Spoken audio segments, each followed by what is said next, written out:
ماشاء اللہ لا حول ولا قوة الا باللہ العلی العظیم اعوذ باللہ من الشیطان الرجیم بسم اللہ الرحمن الرحیم رب اشرح لی صدری ویسر لی امری واحلل عقدۃ من لسانی یفقہوا قولی الحمدللہ رب العالمین الصلاۃ والسلام علی اشرف الانبیاء والمرسلین حبیب الہ العالمین و خاتم النبیین ابی القاسم محمد وعلی اہل بیتہ الاطیبین الانجبین الہداۃ المہدیین سیما الامام المبین والکہف الحسین وغیاث المضطر المستکین وخاتم الائمۃ المعصومین صاحب الدعوۃ النبویہ والصولۃ الحیدریہ والعصمۃ الفاطمیہ والحلم الحسنیہ والشجاعۃ الحسینیہ والعبادۃ السجادیہ والعلوم الباقریہ والصداقۃ الجعفریہ والفیض الکاظمیہ والذریۃ الرضویہ والجودۃ التقویہ والنکاوۃ النکویہ والہیبۃ العسکریہ والغیبۃ الالہیہ سیدنا و امامنا و ہادینا بالحق القائم المنتظر المہدی اما بعد فقد قال سبحانہ وتعالی فی کلامہ المجید وہو اصدق القائلین بسم اللہ الرحمن الرحیم ان ھذا القرآن یہدی للتی ہی اقوم۔ میرے دوستو، بھائی بزرگو، دعا ہے کہ اللہ تبارک و تعالی پوری دنیا کے انسانوں کو، مسلمانوں کو اور مومنین کو خداوند متعال اس موجودہ وبا سے نجات عطا فرمائے، اور اللہ تبارک و تمام مرحومین کی مغفرت فرمائے، اور اللہ تبارک و تعالی تمام بیماران کو شفائے کاملہ عاجلہ عطا فرمائے۔ قرآن مجید وہ عظمت والی کتاب ہے کہ جو اللہ تبارک و تعالی نے اپنے حبیب کے اوپر نازل فرمائی۔ خداوند متعال نے فرمایا قد جاءکم من اللہ نور و کتاب مبین۔ اللہ فرما رہا ہے انسانوں میں تمہاری طرف دو چیزیں بھیج رہا ہوں، ایک کتاب ہے، دوسرا نور ہے۔ اللہ نے کتاب قرآن کی شکل میں بھیجی ہے، نور مصطفیٰ کی شکل میں بھیجا ہے۔ قرآن مجید جو ہمارے درمیان موجود ہے اور جو ثقلین میں سے ایک ثقل ہے، اور رسول خدا نے بھی جاتے ہوئے ارشاد فرمایا کہ انی تارک فیکم الثقلین کتاب اللہ و عترتی اہل بیت، کہ میں تمہارے درمیان دو وزنی چیزیں چھوڑے جا رہا ہوں، ایک اللہ کی کتاب ہے، دوسرا میری اہل بیت ہے۔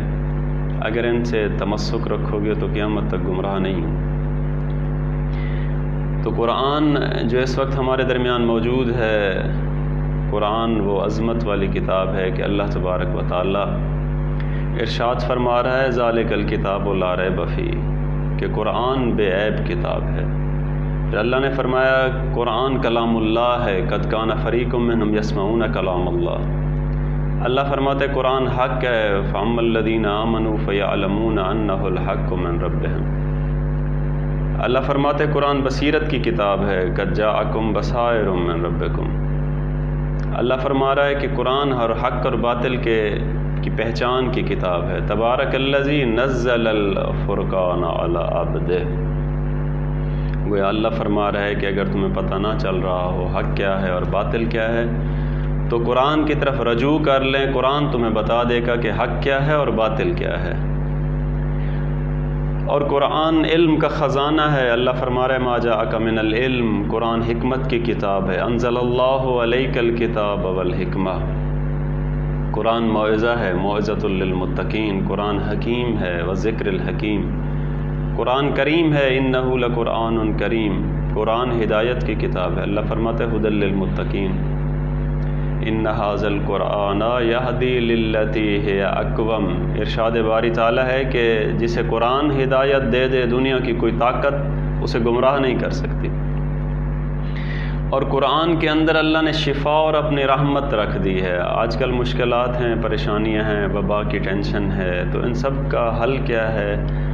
آواز وَنُنَزِّلُ مِنَ الْقُرْآنِ مَا هُوَ شِفَاءٌ وَرَحْمَةٌ لِّلْمُؤْمِنِينَ کہ اگر تم مشکلات میں پھنس جاؤ تو قرآن کی پناہ میں آ جانا، قرآن سے تمہیں شفا بھی ملے گی اور مجھ رب کی رحمت بھی ملے گی۔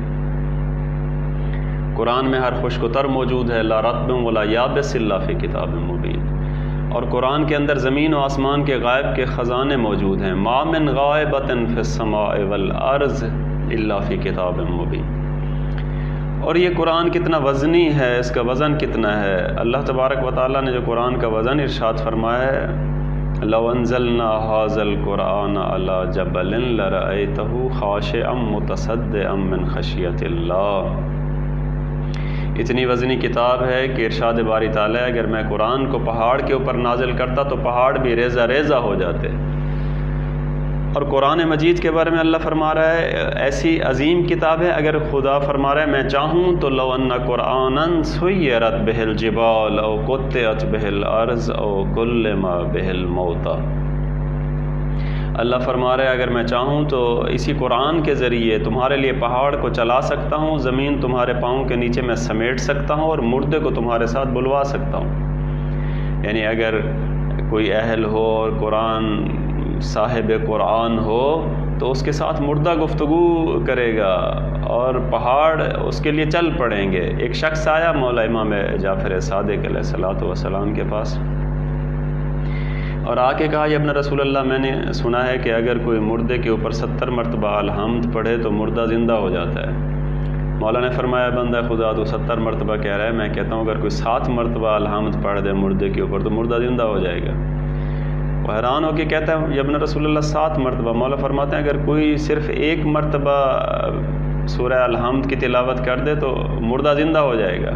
وہ کہتے ہیں مولا 1 مرتبہ، مولا فرماتے ہیں اگر کوئی صرف بسم اللہ الرحمن الرحیم پڑھ دے تب بھی جو ہے نا مردہ زندہ ہو جائے گا۔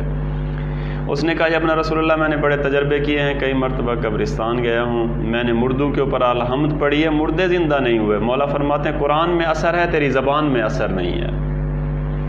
یعنی قرآن کے فیوزات کے حصول کے لیے، قرآن کے خزانے کو حاصل کرنے کے لیے طہارت کی ضرورت ہے، ظاہری کرنے کے لیے ظاہری طہارت کی ضرورت ہے۔ لا یمسہ الا المطہرون، یعنی اگر قرآن کے حرفوں کو مس کرنا ہے تو پھر ظاہری طور پر انسان کا پاک و طاہر ہونا ضروری ہے، لیکن قرآن کے اندر جو فیوزات ہیں، خزائن ہیں، انہیں حاصل کرنے کے لیے اندر کی طہارت کی ضرورت ہے۔ جو جتنا پاک و طاہر ہوگا وہ اتنا قرآن اپنے خزانے اس کے سامنے کھول کے رکھ دے گا۔ اور یہ وہ عظمت والی کتاب ہے جس کے بارے میں رسول خدا صلی اللہ علیہ وآلہ وسلم ارشاد فرماتے ہیں ان اردتم عیش السعداء وموت الشہداء۔ اللہ کے نبی فرماتے ہیں اگر تم چاہتے ہو کہ سعادت والی زندگی گزارو اور شہادت والی موت تمہیں نصیب ہو، موت الشہداء والنجات یوم الحسرہ، اور حسرت والے دن تم نجات چاہتے ہو، والذل یوم الحرور، اور گرمی والے دن تمہیں اگر سائے کی طلب ہے، والہدی یوم الضلالہ، اور جس دن سب لوگ گمراہ ہو رہے ہوں تمہیں ہدایت کی ضرورت ہے، فدرس القرآن۔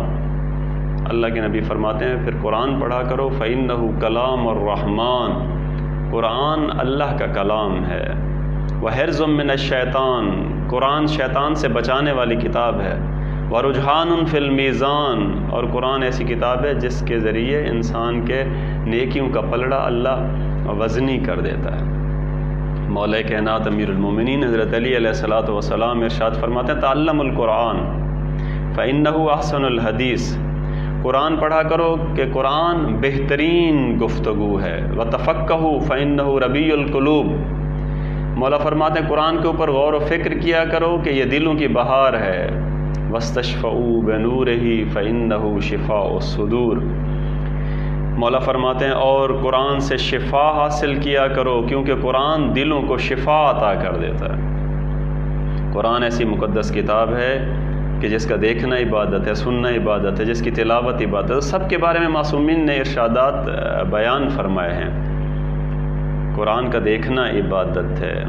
مولا امام جعفر صادق علیہ السلام کے پاس ایک شخص آیا اور سوال کیا، کہتے ہیں جوئلت فداک، مولا میں آپ کے اوپر قربان ہو جاؤں، انی احفظ القرآن علی ظہر قلبی، اقرؤہ علی ظہر قلبی افضل ام انظر الی المصحف، مولا میں نے سارے قرآن کو حفظ کیا ہوا ہے، کیا میں قرآن مجید کو زبانی پڑھوں یا میں دیکھ کے پڑھوں؟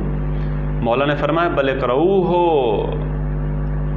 وانظر الی المصحف، بلکہ قرآن کو دیکھ کے پڑھا کرو۔ اما علمت النظر فی المصحف عبادہ، مولا فرماتے ہیں تمہیں پتہ نہیں ہے کہ قرآن کا صرف دیکھنا ہی عبادت ہے، قرآن کا سننا عبادت۔ اذا قرئ القرآن فاستمعوا له وانصتوا لعلکم ترحمون، اللہ فرما رہا ہے کہ جب قرآن پڑھا جائے تو اسے غور سے سنا کرو تاکہ تمہارے اوپر رب کی رحمت نازل ہو۔ قرآن سننے سے اللہ تبارک و تعالیٰ کی رحمتیں نازل ہوتی ہیں۔ من استمع حرفا من القرآن لہ حسنہ ورفع لہ درجہ، مولا فرماتے ہیں جو قرآن کے ایک حرف کو سنے اللہ تبارک و تعالیٰ اسے ایک نیکی عطا کرتا ہے، ایک گناہ اس کا خداوند متعال مٹا دیتا ہے، اور جنت میں اس کا ایک درجہ اللہ تبارک و تعالیٰ بلند کر دیتا ہے۔ قرآن کا سننا بھی عبادت، اور قرآن کی تلاوت، رتل القرآن ترتیلا، اللہ فرما رہا ہے جب قرآن کی تلاوت کرو تو ٹھہر ٹھہر کے آہستہ آہستہ قرآن کی تلاوت کیا کرو۔ مولا کائنات امیر المومنین حضرت علی علیہ الصلوۃ والسلام ارشاد فرماتے ہیں البیت الذی یقرأ فیہ القرآن ویذکر اللہ فیہ تکثر برکتہ، کہ جس گھر میں قرآن مجید کی تلاوت کی جائے، قرآن مجید پڑھا جا رہا ہو اور اللہ کا ذکر ہو جس گھر کے اندر، اس کی برکت بڑھ جاتی ہے۔ تحضرہ الملائکہ، ملائکہ حاضر ہوتے ہیں اس گھر کے اوپر، ملائکہ آتے ہیں۔ تحجرہ بہ الشیاطین، شیاطین اس گھر سے دور بھاگتے ہیں۔ ویضیء لأہل السماء کما تضیء الکواکب لأہل الارض، مولا فرماتے ہیں جس گھر میں قرآن پڑھا جائے وہ گھر اہل آسمان کے لیے ایسے چمکتا ہے جس طرح زمین والوں کے لیے ستارے چمکتے ہیں۔ گویا اللہ تبارک و تعالیٰ نورانی کر دیتا ہے اس گھر کو جس گھر میں قرآن کی تلاوت ہوتی ہے۔ اور قرآن کو حفظ کرنا، اپنے دل میں رکھنا، اس کا بھی بہت بڑا ثواب ہے۔ ارشاد معصوم ہے اذا دخل صاحب القرآن الجنہ قیل لہ ارقا وقرا لکل آیۃ درجہ، معصوم فرماتے ہیں کہ جب صاحب قرآن یعنی حافظ قرآن جس کے دل میں قرآن ہے وہ جنت میں داخل ہوگا، آواز قدرت آئے گی کہ قرآن پڑھتا جا اور جنت کے مدارج کو طے کرتا جا، اور ہر آیت کے لیے اللہ تبارک و تعالیٰ اسے ایک درجہ عطا فرمائے گا۔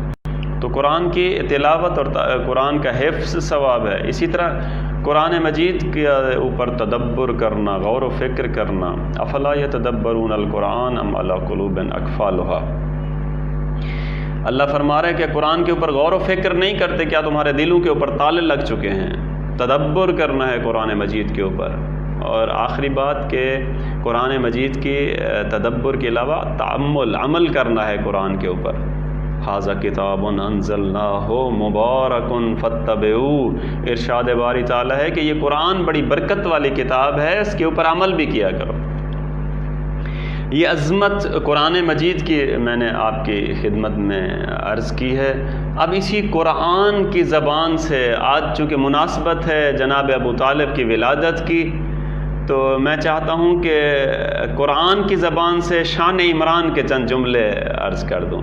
گویا اگر میں لفظوں کو بدل دوں تو شان عمران بے زبان رحمان آپ کی خدمت میں عرض کرنی ہے کہ اللہ تبارک و تعالیٰ نے عظمت جناب ابو طالب کو قرآن مجید میں کیسے ارشاد فرمایا۔ آواز قدرت آتی ہے الم یجدک یتیما فآویٰ، اے میرا حبیب تو یتیم تھا، ہم نے تمہیں پالا ہے۔ میں کہوں گا پال ابو طالب رہے ہیں، خدا فرما رہا ہے میں پال رہا ہوں۔ گویا جس کی گود کو اللہ اپنی گود کہے ہم اسے ابو طالب کہتے ہیں۔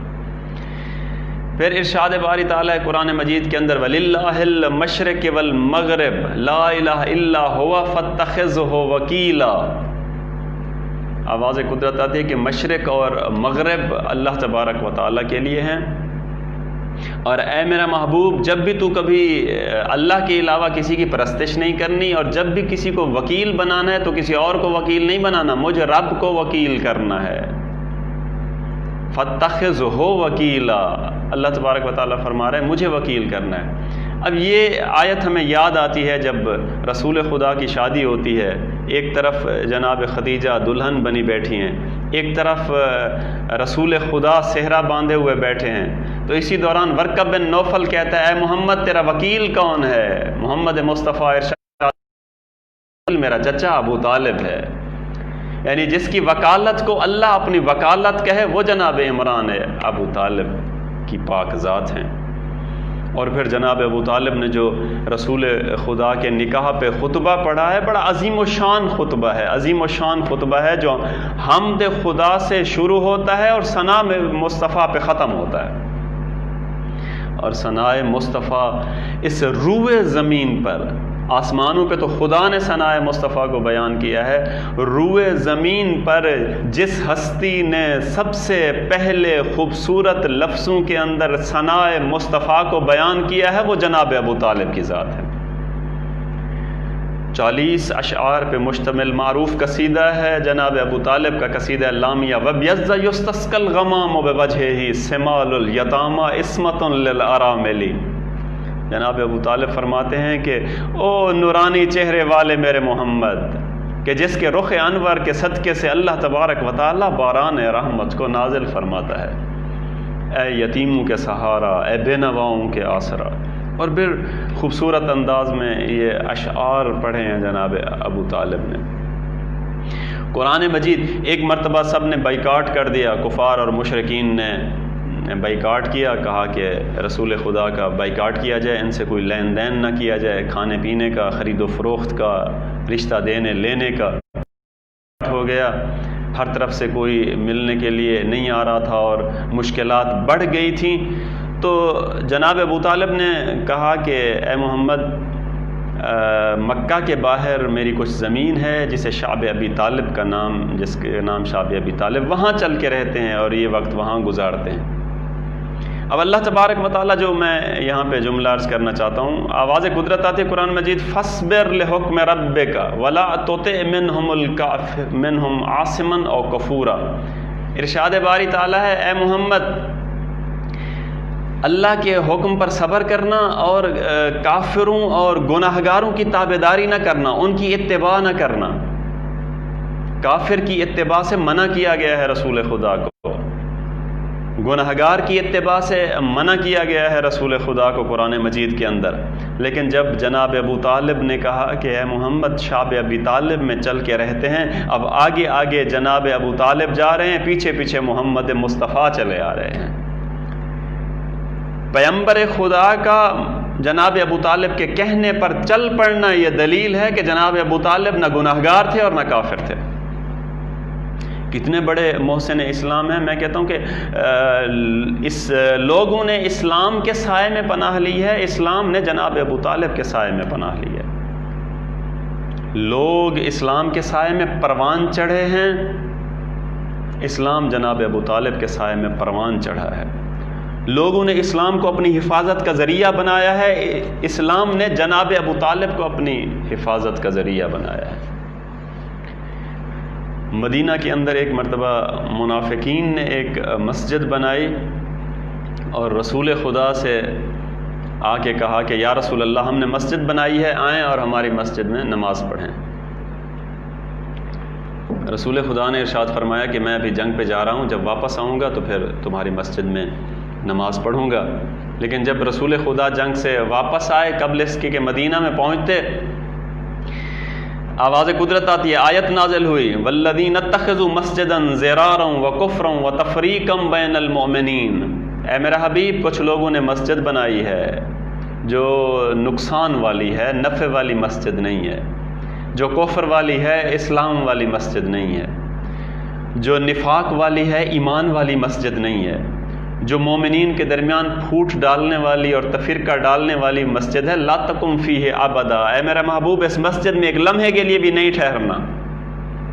یعنی ایسی مسجد جو کافروں کے سرمایے سے بنی ہو، ایسی مسجد کہ جو منافقین کے سرمایے سے بنی ہو، وہاں تو ایک لمحے کے لیے بھی اپنے محبوب کے ٹھہرنے کو خدا برداشت نہیں کر سکتا. تو جس گھر میں محمد مصطفیٰ 40 سال تک رہتے رہے ہوں اور 40 سال تک وہاں جناب ابو طالب کے گھر کھانا کھاتے رہے ہوں، تو وہ گھر کافر کا گھر کیسے ہو سکتا ہے؟ اسی طرح بہت سارے دلائل ہیں جناب ابو طالب کے ایمان کے اوپر۔ اللہ تبارک و تعالیٰ نے جب جناب موسیٰ گئے فرعون کے محل میں جب گئے تو دودھ پلانے کی جب کوشش کی گئی تو حرم المراضع، اللہ نے ارشاد فرمایا ہم نے دودھ پلانے والیوں کا دودھ جناب موسیٰ پہ حرام قرار دیا تھا۔ تو یہاں جناب موسیٰ کی بہن ارشاد فرماتی ہیں هل ادلکم علی اہل البیت الذی یکفلونہ لکم وہم لہ ناصحون، کہ میں تمہیں ایسا گھرانہ بتاؤں کہ جس گھر کی عورتوں کا یہ دودھ پیے گا۔ یعنی اللہ تبارک و تعالیٰ نے نبی کے لیے پاک غذا کا اہتمام کیا ہے،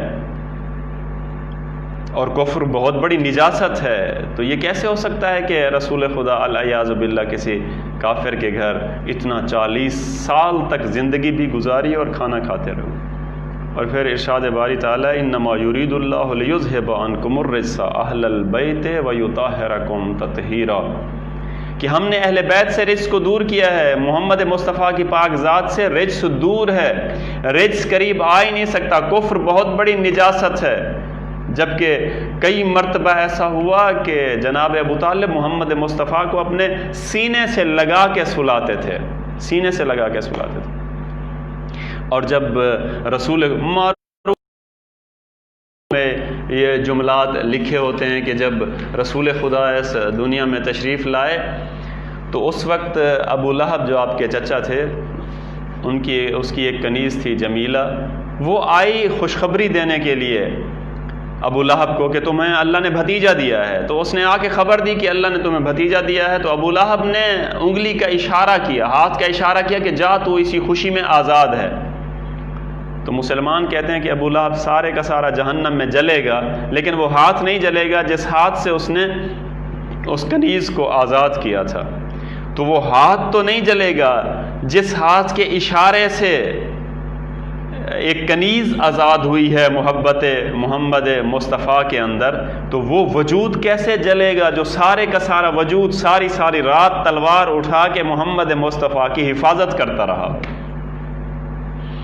اور یہ طے شدہ بات ہے کہ رشتے اور عقیدے میں جب تصادم ہوتا ہے نا تو انسان رشتے قربان کر دیتا ہے، عقیدے کو قربان نہیں کرتا۔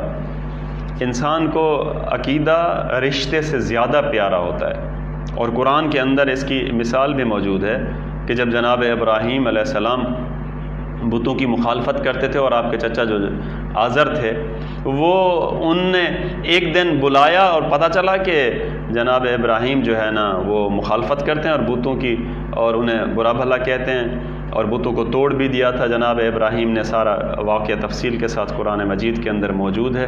تو ایک دن انہوں نے بلایا، چچا نے بلایا، اب سگا چچا ہے، جب عقیدے کا اختلاف ہو گیا ہے تو وہ چچا کے اب قرآن یہ جملے فرما رہا ہے۔ چچا یہ کہتا ہے، آزر یہ کہتا ہے لئن لم تنتہ لارجمنک وہجرنی ملیہ، کہ اے ابراہیم اگر تو بتوں کی مخالفت کے کام سے باز نہ آیا تو میں تمہیں سنگسار کر دوں گا اور میری آنکھوں سے بھی دور چلا جا۔ یعنی جب عقیدے کا اختلاف ہو گیا ہے تو اب وہ چچا کہہ رہا ہے کہ تو میری آنکھوں سے دور چلا جا اور میں تجھے سنگسار کر دوں گا۔ یعنی رشتے کو عقیدے کے اوپر، اگر عقیدے کا اختلاف محمد اور جناب ابو طالب کے درمیان ہوتا تو کبھی جناب ابو طالب آدھی علی و محمد کے بستر کو تبدیل نہ کرتے۔ آدھی رات ہوتی ہے، جناب ابو طالب اٹھتے ہیں، اپنے بیٹے کو بستر سے اٹھاتے ہیں، محمد کو سلاتے ہیں کہ اگر کوئی حملہ کرے تو علی قربان ہو جائیں، اللہ کے نبی بچ جائیں۔ اتنا احسان ہے جناب ابو طالب کا دین اسلام کے اوپر۔ ایک مرتبہ مولا کائنات امیر المومنین حضرت علی علیہ الصلوۃ والسلام رہبہ کے مقام پر کھیتوں میں کام کر رہے تھے، تو ایک شخص نے آ کے کہا کہ یا علی، آپ کو تو اللہ نے اتنا مقام عطا کیا ہے، آپ امیر المومنین ہیں، لیکن آپ کے بابا جو ہے نا وہ جہنم میں جل رہے ہیں۔ مولا نے فرمایا خدا تیرے منہ کو توڑے، تیرا جبڑا ٹوٹے تو کیسی باتیں کر رہا ہے؟ مولا فرماتے ہیں مجھے اس رب العزت کی قسم کہ جس نے محمد مصطفیٰ کو حق کا نبی بنا کے دنیا پہ بھیجا ہے، مولا فرماتے ہیں اگر میرے والد روئے زمین پہ رہنے والے ہر شخص کی شفاعت کریں تو اللہ تبارک و تعالیٰ ان لوگوں کے بارے میں میرے بابا کی شفاعت کو قبول کرے گا۔ گویا قیامت والے دن شفیع روز جزا ہوں گے جناب ابو طالب۔ اتنی عظمت والی ہستی کہ جس کے اتنے زیادہ احسانات ہیں دین اسلام کے اوپر، مسلمانوں نے اس کی اولاد پہ ظلم کیے۔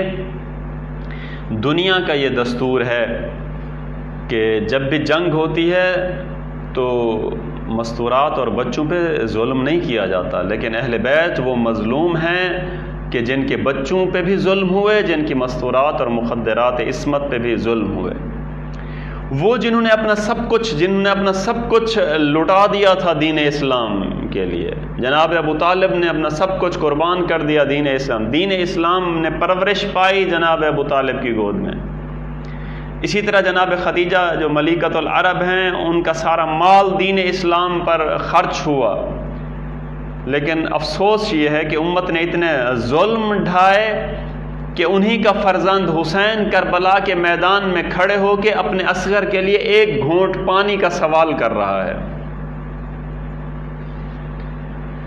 علی اصغر کو جب اٹھا کے لے آئے مولا امام حسین میدان کربلا کے اندر، تو مولا نے ارشاد فرمایا قد قتلتم شیعتی و اہل بیتی، تم نے میرے شیعوں کو بھی قتل کیا، تم نے میرے اہل بیت کو بھی قتل کیا۔ فقط بقاہا ذالطفل اما ترونہ کیف یتلظی عطشانا، مولا فرماتے ہیں میرے دامن میں یہ بچہ رہ گیا ہے، دیکھ نہیں رہے پیاس کی شدت سے کس طرح تڑپ رہا ہے۔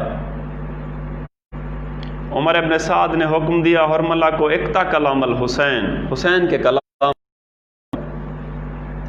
اس ظالم نے 3 پھل کا تیر جوڑا۔ عرب کا یہ دستور ہے کہ ہر شے کو مارنے کے لیے مخصوص تیر ہوا کرتے ہیں، حیوانوں کو مارنے کے لیے مخصوص تیر، پرندوں کو مارنے کے لیے مخصوص تیر، انسانوں کو مارنے کے لیے مخصوص تیر۔ ان حیوان صفت لوگوں نے علی اصغر کو مارنے کے لیے جس تیر کا انتخاب کیا اس سے انسانوں کا نہیں حیوانوں کا شکار کیا جاتا تھا، اور اس نے وہ 3 پھل کا تیر جوڑا، مارنے کا ارادہ کیا۔ بعض مقاتل میں ہے کہ کوئی 4 سال کی بچی ہے جو کبھی خیمہ سے باہر آتی ہے، کبھی خیمہ کے اندر جاتی ہے اور آواز دے کے کہتی ہے ظالم اپنا تیر بھی دیکھ، میرا اصغر بھی دیکھ۔ تیر چلا فذبح من الاذن الى الاذن۔ آزادارو، تیر کا کام ہوتا ہے سوراخ کرنا، لیکن یہ عجیب تیر تھا، علی اصغر ایک کان سے دوسرے کان تک ذبح ہو گئے۔ اور جب مولا حسین علی اصغر کو اٹھا کے آئے خیام کی طرف، علی اصغر کے چہرے کے اوپر عبا کا دامن دیا ہوا ہے مولا امام حسین علیہ السلام، اور یہ شریعت کا دستور ہے کہ اونٹ کو نہر کیا جاتا ہے، کھڑے کھڑے اونٹ کی گردن میں تیز دھار خنجر مارا جاتا ہے جس سے وہ نڈھال ہو کے گرد پڑتا ہے، اسے کہتے ہیں اونٹ کا نہر کرنا۔ جب امام حسین علیہ السلام اصغر کو اٹھا کے اصغر کی ماں کے پاس آئے اور عبا کا دامن ہٹایا اور کٹے ہوئے گلے پہ جب جناب رباب کی نگاہ پڑی تو ایک جملہ کہا، بی بی کہتی ہیں بیٹا مثلو کا یونہر، کیا تجھ جیسے لال بھی نہر کیے جاتے ہیں؟ بس امام حسین علیہ السلام نے چاہا کہ میں علی اصغر کو دفنا دوں، شاید اصغر کی لاش پامال ہونے سے بچ جائے۔ ایک چھوٹی سی قبر بنائی، ہائے کوئی بیٹے کی قبر نہ بنائے، چھوٹی سی قبر بنائی، علی اصغر کو اس قبر میں لٹایا۔ راوی کہتا ہے بڑا دردناک منظر تھا، کہتا ہے اب حسین نے علی اصغر کے اوپر مٹی ڈالنے کا ارادہ کیا، پاؤں کی طرف سے مٹی ڈالتے آ رہے ہیں امام حسین علیہ السلام۔ جب چہرے پہ مٹی ڈالنے کا وقت آیا تو مولا حسین نے اپنا رخ دوسری طرف پھیرا اور الٹے ہاتھوں سے علی اصغر کے چہرے پہ مٹی ڈالی۔ میں کہتا ہوں اے کاش علی اصغر کی لاش بچ جاتی، اے کاش امام حسین علیہ السلام کی آرزو پوری ہو جاتی، لیکن عزاداروں بڑا دردناک منظر تھا۔ جب عصر عاشور لاشوں کو گنا گیا تو کہا گیا ایک لاش کم ہے، کہا اس لاشے کو ڈھونڈا جائے۔ کہتے ہیں کہ 40 گھوڑے سوار ہیں جن کے ہاتھوں میں نیزے ہیں، کربلا کی زمین میں مارتے ہوئے آ رہے ہیں۔ اصغر کی ماں ٹیلے پہ بیٹھی یہ منظر دیکھ رہی تھی، ایک نیزہ زمین میں گیا، جب باہر آیا تو اصغر کا لاشا ساتھ تھا۔ ان ظالموں نے ننھے سے گلے کو کاٹا اور نو کے سینہ پہ سوار کیا۔ وَسَيَعْلَمُ الَّذِينَ ظَلَمُوا أَيَّ مُنقَلِبٍ يَنقَلِبُونَ۔ یا محمود و بحق محمد، یا اعلیٰ و بحق علی، یا فاطر السماوات والارض بحق فاطمہ، یا محسن و بحق الحسن، یا قدیم الاحسان بحق حسین علیہ السلام۔ پروردگار اللہ اپنی عظمت و جلالت کے صدقے، محمد اور اس کے پاک آل کے صدقے ہماری اس عبادت کو اپنی بارگاہ میں قبول فرما۔ پروردگار اللہ جتنے احباب اس مجلس عزا کو سن رہے تھے، پروردگار اللہ ان سب کی حاجات کو پورا فرما دے، اور تمام مومنین کو پروردگار اللہ ہر قسم کی عرضی سماوی آفات اور بلیات سے امان عطا فرما۔ پروردگار اللہ بالخصوص تمام انسانوں کو، تمام مسلمانوں کو اور مومنین کو موجودہ وبا سے نجات عطا فرما۔ پروردگار اللہ جو بیمار ہیں انہیں شفاء کاملہ عطا فرما۔ میرا اللہ اس مجلس کا ثواب پروردگار اللہ مرحوم سید عابد حسین شاہ اور اس کی زوجہ مرحومہ اور ان کے بیٹے مرحوم ثاقب کی روح کو احسال فرما، انہیں کروٹ کروٹ جنت نصیب فرما۔ پروردگار اللہ اپنی عظمت و جلالت کے صدقے ہماری حاجات کو پورا فرما دے۔ پروردگار اللہ جو بے روزگار ہیں انہیں برسر روزگار فرما، جو بے اولاد ہیں انہیں صاحب اولاد فرما۔ میرا اللہ حج بیت اللہ، زیارت مقامات مقدسہ نصیب فرما۔ پروردگار اللہ ہمارے گناہ معاف فرما، ہماری دعائیں مستجاب فرما۔ میرا اللہ اپنی عظمت و جلالت کے صدقے سرکار قائم آل محمد کا جل ظہور فرما۔ اللہم صلی علی محمد و آل محمد وعجل فرج آل محمد۔